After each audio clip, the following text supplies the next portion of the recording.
grew up in Minnesota, and he now plays for the Dallas Cowboys. Being able to lean on others, that's what's kept me here. He is the Vikings kicker, and we stumped him. I'd never heard that before. A former Gopher receives a big honor. I was probably about a half star. He played quarterback for the Vikings. His son is trying to quarterback his team to a national title. It's been amazing. I mean, it's crazy to think I started coaching when I was in like 4th grade. Did you know St. Thomas is Division I in football but cannot give scholarships? There are inequities across all levels of Division I. And the head coach asks this important question. Is it a version of quarter, half, quarter? Is it a loaded zone? Kickoff Countdown starts now.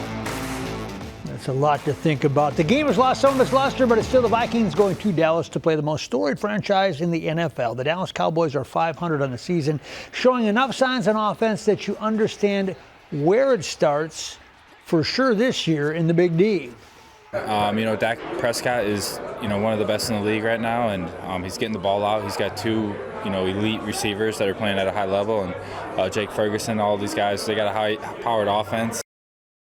Sunday night special kickoff at 7:15 in Dallas. He is the quiet weapon. Will Reichert is the Vikings kicker, and except for a cable block in London on a field goal, he's been very good, in part because of where he kicks. He's 4 for 4 on the season, field goal attempts. He makes it look easy, and part of what makes it feel easy is where he kicks. 9 of the 17 games under a roof. Yeah, it's nice. Always love to be inside where you kind of try to take the conditions out of it, but I know we got some colder games coming up outside, especially at the end of the year, so just got to be prepared for that coming up. The nature of the game dictates you have to prepare to be a hero with a game-winning kick. But what is that last minute like before the kick? Just, positive self-talk, and, I'm usually, most of the time, I'm going to be in the net pretty consistently. Hitting no steps, hitting fulls, trying to feel it off my foot, making sure that I feel confident, ready to go out there. We hear the term visualization. It's vague in sports, so a kicker must try to employ it, or maybe not. I probably don't implement that as much as some other guys do. That's something that I've tried to work on a little bit in my career, trying to get more comfortable doing that. But I'd say I usually only utilize that the night before a game. I've also heard a kicker needs to look like a golfer on the green, a certain rhythm and tempo, or maybe not. They equate a putter to a kicker because you're short, you're long, you've got lots of different places on the green when you're playing golf. Do you see that? It's finesse, it's power, it's all those things, but it's also a mind game? I've never heard that before. I'm giving you new stuff today. Yeah, I know. Maybe I should think about it that way. Just trying to help. Brevin Spanford is an NFL tight end for the Dallas Cowboys. He's from St. Cloud, Minnesota, and played 6 years for the Gophers. Ren Clayton caught up with him as he prepares to play his hometown team. This is Brevin Spanford, spring of 2024 at his pro day. He would go undrafted, but then won a roster spot in camp with the Dallas Cowboys. It was very stressful, just obviously not getting drafted and going through that whole process. And, obviously there's a lot of things that, you could really kind of be down on yourself about, but just being able to go through camp and make some plays and be able to be a part of a team is a dream come true to be in this building. Now in his second season as a backup tight end, last month Spanford caught his first NFL touchdown. I felt amazing. Just kind of the outpour of support from my family and friends, teammates, coaches, it was kind of a cool moment. I definitely see myself as someone, I kind of lose sight of, smelling the roses a lot. So it was good to kind of take a moment to kind of recognize how far I've come. Spanford still holds all the receiving records at St. Cloud Tech High School. He spent 6 seasons as a Gopher, crediting that time for how he's made it this far. I didn't even remember we had a meeting. I got my little Gopher shirt on today.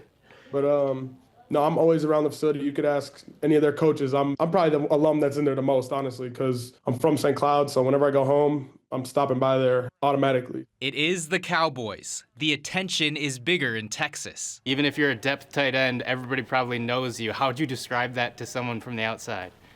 Yeah, I think it's crazy to me because just being from Minnesota, how dramatically different it is. Obviously, the fandom is still everywhere. You got Vikings fans everywhere in Minnesota, things like that. Yeah, it does definitely hit a little bit different being a Cowboy. Spanford has a first down. What do you think has allowed you to stick on the roster the past couple of years? I would definitely just say selflessness, just being able to do several things for the team and being able to play for one another.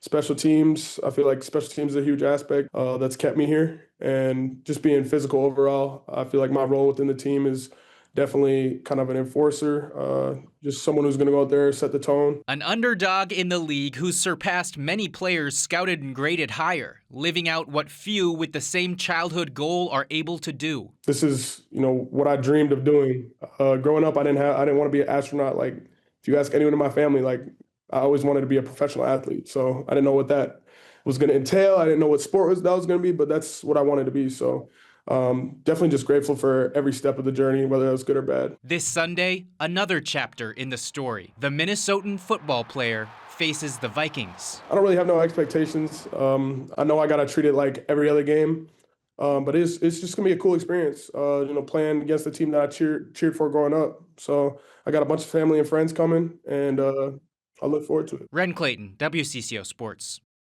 His dad was a pretty good athlete, too. The Packers take on one of the hottest teams in the NFL, the Denver Broncos. But the Packers are, again, one of the hottest teams in the NFL. Positioned to win a division title, positioned to make a playoff run. This could get good real quick this week. Obviously they've got a really good defense, but, I think that we've got a lot of confidence in our offense. If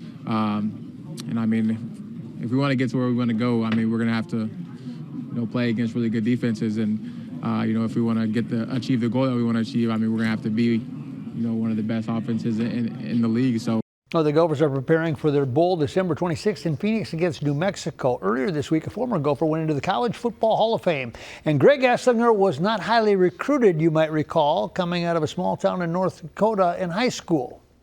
There's a lot of five-star recruits that are maybe sitting on this stage. I was probably about a half star, and so I was the try-hard kid that really tried to drive his own path and make my own way. So that's the advice I'd give the kids now, is just keep going. Boy, did he. Dad did not even go out for football at St. Cloud State University as a freshman. He was on a basketball scholarship, but got the itch his sophomore year and turned it into a long NFL career. Now Todd Bauman is watching his son make a run. Aiden started at Iowa State, then transferred to the University of South Dakota, hoping his upcoming final 2 games, he hopes, will end in a national title.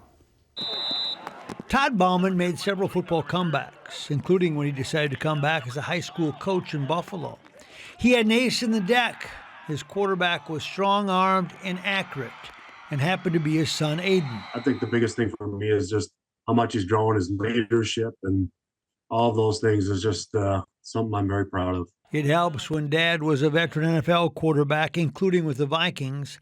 That's a pretty good tutor. He instilled in me from a very young age, what it means to be a quarterback. X's and O's, obviously, but most importantly, being a leader. I think that's the biggest thing I take pride in my position, is being able to, lead that group out there on the field. And now that game Aiden developed lives in Vermillion, South Dakota. Touchdown! Where he will lead the Coyotes against the University of Montana in the FCS semifinals on Saturday. This is home for now, and it's a good place to live. What has South Dakota meant to you, going there, transferring, and all the success that you've had and the team has had? Going and having a second opportunity is something that not a lot of people have. So I was really fortunate to have that. They brought me in, took a chance on me, and I never looked back. I love this place. I love Vermillion. I love the community. It's a journey that Dad understands, but it's an experience that leaves him, without control. When I was coaching him in high school, it was much different because you knew what play was coming and what to anticipate. And sitting by my wife, Courtney, she's always like, what do you think? What do you think? I said, Courtney, I don't know. I'm just watching as much as you are. You know what I mean? So I think that's probably the most nerve-wracking part. But, just watching him has just been a joy. And there is one thing Aiden did not do that Dad did in college: play basketball. In fact, our file footage turned up this. Aiden, last question. Have you ever seen the video of your dad dunking? Well, funny enough, when we were younger, when we still had the VHS player that they had from way back in the day, he'd toss that thing on there when we were bored. I'd throw it on with my buddies in high school and say, hey, watch Coach Todd go and dunk on some guys. Man, did he. That game is at 3:30 Saturday in Montana. To another FCS story, the University of St. Thomas prides itself on competing at the Division I level, but their football team lacks a key perk of a D1 program: scholarships. A countdown question. We wanted to know, why can't St. Thomas offer football scholarships? Good question. Muriel Mose finds the answer. The Tommies football season ended in a blowout 62-7 loss to number 1 ranked NDSU 3 weeks ago. Maybe you chalk that up to experience. NDSU joined the Division I ranks 21 years ago, where St. Thomas transitioned to D1 5 years ago. Or maybe it's the players these two schools are recruiting. NDSU offers football scholarships, St. Thomas does not. The Division I experience isn't homogeneous, and so there are inequities across all levels of Division I in all sports. Phil Eston is the Vice President and Director of Athletics at the University of St. Thomas and recognizes these players aren't on an equal playing field within the FCS, but where things balance out is within their conference. We made the decision to pursue membership in what's called the Pioneer Football League, and a condition of membership in that league is that athletic scholarships are not permitted. This means the Tommy coaching staff has to get creative in recruitment. Part of their draw is the resources, from new facilities to training and medical staff to nutrition. The other draw is overall campus experience. How do we provide transformational opportunities for student athletes that they might not find elsewhere? And that's going to be one of those things that's a point of difference for us. That includes academic opportunities, a place where most of these football players excel.